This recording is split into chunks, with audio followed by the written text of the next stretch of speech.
안녕하세요. 말씀의 거리 574번째 시간 기도하심으로 시작하겠습니다.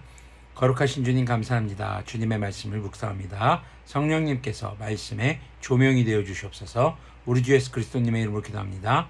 아멘. 네, 오늘 보실 말씀은 창세기 16장 1절에서 16절까지의 말씀입니다. 아브라함의 아내 사레는 아이를 낳지 못하였다. 그에게는 하갈이라고 하는 이집트 사람 여종이 있었다. 사레가 아브라함에게 말하였다. 주님께서 나에게 아이를 가지지 못하게 하시니 당신은 나의 여종과 동침하십시오. 하갈의 몸을 빌려서 집안의 대를 이어갈 수 있기를 바랍니다. 아브라함은 사레의 말을 따랐다. 아브라함의 아내 사레가 자기의 여종 이집트 사람 하갈을 데려다가 자기 남편 아브라함에게 아내로 준 때는 아브라함이 가나안 땅에서 살아온 지 10년이 지난 뒤이다. 자, 여기서 보면은 사레가 주님께서 나에게 아이를 가지지 못하게 하시니 라고 말합니다. 자신이 아이를 가지지 못하는 것은 주님 때문입니다 라고 말하는 것이죠. 그러면서 지금 하갈의 몸을 통해서 대를 이어가십시오 라고 얘기합니다. 그것은 사람의 방법이죠. 하나님의 방법이 아닙니다.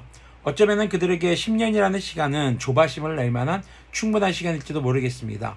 그러나 여러 가지 길이 보이지 않자 자신들만의 생각으로 하게 되는 것이죠. 단순히 이것이 사레만의 생각일까요? 아브라함은 사레의 말을 따랐다라고 2절 후반은 이야기하고 있습니다. 아브라함과 사레는 자신들이 지금 자손이 없이 늙어가는 것, 특히 아브라함 같은 경우가 가문을 이어갈 사람이 없다는 것에 대해서 불안하고 초조했던 것으로 보여집니다. 그리고 그들은 사람의 방법, 자신들이 생각한 방법으로 이제 해결을 하려고 합니다. 자, 4절을 보면요. 아브라함과 하갈이 동침하니 하갈이 임신하였다. 하갈은 자기가 임신한 것을 알고서 자기의 여주인을 깔보았다. 사레가 아브라함에게 말하였다. 내가 받는 이 고통은 당신이 책임을 지셔야 합니다. 나의 종을 당신 품에 안겨주었더니 그 종이 자기가 임신한 것을 알고서 나를 멸시합니다. 주님께서 당신과 나 사이를 판단하여 주시면 좋겠습니다. 자, 지금 하갈이 임신을 합니다. 그런데 이 하갈이 사레, 자신의 주인을 이제 업신여기는 것이죠. 당시에 사실 아이를 가지지 못하는 여성들은 굉장히 무시받고 천대받았던 그런 분위기이기도 했습니다. 자, 그런데 사레가 지금 이 일의 사건이 지금 누구 탓이라고 얘기하는 겁니까? 아브라함 탓입니다 라고 얘기합니다. 처음에 이 의견을 냈던 것이 사레 자신이잖아요. 그래서 지금 사레의 모습을 보면은 아이가 안 생기는 건 하나님 탓, 그리고 아이가 생긴 하갈이 자신을 무시하는 것은 아브라함 탓, 그리고 그 사이에서 하나님이 판단해 주시기를 바랍니다 라고 얘기합니다. 자, 6절 보면요. 아브라함이 사라에게 말하였다. 여보, 당신의 종이니 당신 마음대로 할 수 있지 않소? 당신이 좋을 대로 그에게 하기 바라오. 사레가 하갈을 학대하니 하갈이 사레 앞에서 도망하였다. 자, 아브라함의 태도도 재밌습니다. 어떻게 합니까? 지금 당신의 종 아닙니까? 당신이 마음대로 할 수 있지 않습니까? 하고 사레에게 책임을 전가하는 그런 모습을 보여주고 있는 것이죠. 자, 7절부터 계속 보면요. 주님의 천사가 사막에 있는 샘 곁에서 하갈을 만났다. 그 샘은 수르러 가는 길 옆에 있다. 천사가 물었다. 사레의 종 하갈아, 내가 어디서 와서 어디로 가는 길이냐? 하갈이 대답하였다. 나의 여주인 사레에게서 도망하여 나오는 길입니다. 주님의 천사가 그에게 말하였다. 너의 여주인에게로 돌아가서 그에게 복종하면서 살아라. 주님의 천사가 그에게 또 일렀다. 내가 너에게 많은 자손을 주겠다. 자손이 셀 수도 없을 만큼 불어나게 하겠다. 주님의 천사가 또 그에게 일렀다. 너는 임신한 몸이다.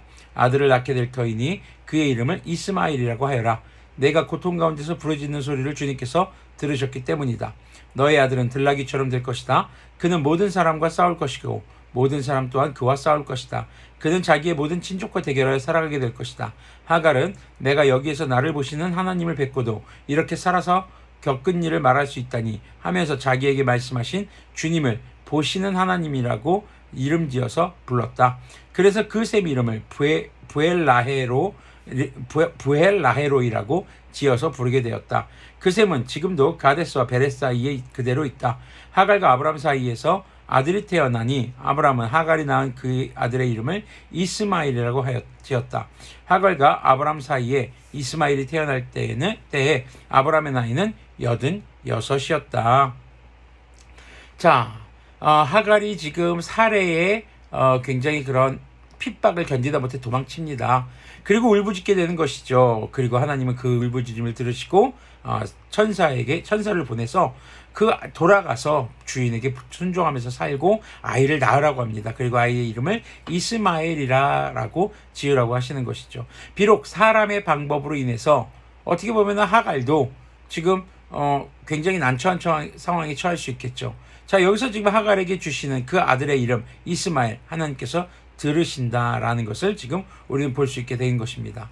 물론 이 이스마엘이 이제 아브라함의 자손, 나중에 태어날 이삭과 굉장히 대립하는 그런 성장의 배경, 그리고 나중에 커서 그 자손들의 민족들도 대립하게 되는 것이 바로 오늘 말씀에서 나타나게 되는 말씀이 성취되는 그런 내용이라고 볼 수 있겠죠. 자, 오늘 말씀을 보면은 하나님의 말씀이 더디 이루어지는 것 같고, 또 자신들이 생각하는 원하는 방법대로 되지 않을 때에 그것을 참고 인내하거나 하나님을 신뢰하지 못했기 때문에 나타나는 문제들을 우리는 볼 수 있습니다. 특히 사레와 아브라함의 태도들 한번 보십시오. 서로 어때요? 탓합니다. 하나님 탓하고 서로를 탓하고, 또 하갈도 그렇죠. 아이가 생겼다고 자신의 주인을 이렇게 업신여기는 태도는 그리 바람직한 태도는 아닐 것입니다.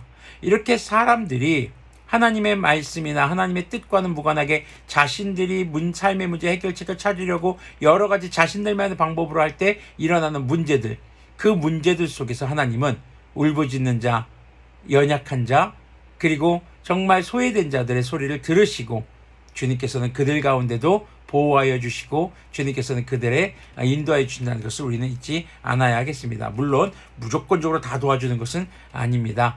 하지만 하나님은 언약의 하나님이시고 그 언약을 믿고 또 바라는 자들을 하나님이 절대 외면하지 않으신다는 것을 우리는 기억했으면 좋겠습니다. 바로 이렇게 아브라함과 사레 그리고 하갈, 이 세 인물들의 갈등 관계 속에서 하나님이 어떤 하나님이신지를 보여주고 계십니까? 들으시는 하나님이십니다. 우리가 이 땅 가운데서 어쩌면 우리가 열심히 살아가는데 잘 되지 않을 때도 있습니다. 그럴 때 우리가 주님께 부르짖고 주님께 간구할 수 있었으면 좋겠습니다. 주님께서는 여러분들의 소리를 듣고 계시고, 그리고 우리의 기도를 하나하나 듣고 계십니다. 그리고 우리의 삶 속에서 주님의 한없는 자비로 긍휼하심으로 우리 가운데 역사하셔서 우리를 주님의 선한 길로 이끄실 줄 믿습니다. 함께 기도하겠습니다. 거룩하신 주님 감사합니다. 주님, 우리가 비록 이 땅 가운데 우리의 생각과 우리의 조바심으로 때로는 실수할지 모르나 그 모든 상황 가운데서 우리의 기도를 들으시는 하나님을 의지하여 다시 주님의 언약을 의지하며 기도할 줄 아는 그런 우리들이 될 수 있도록 긍휼을 베풀어 주시옵소서. 우리 주 예수 그리스도님의 이름으로 기도합니다. 아멘. 네, 하나님께서 우리의 기도, 여러분의 기도를 듣고 계십니다. 여러분들이 비록 하나님 앞에 때로 실수했을지라도 그것을 깨닫고 다시 주님께 간구하며 주님의 구원을 바라는, 그렇게 함으로써 우리의 삶 속에 주님께서 역사하시고 주님께서 베푸시는 은혜를 경험하고 그것을 또 증거할 수 있는 그런 그리스도인들이 되기를 소망합니다.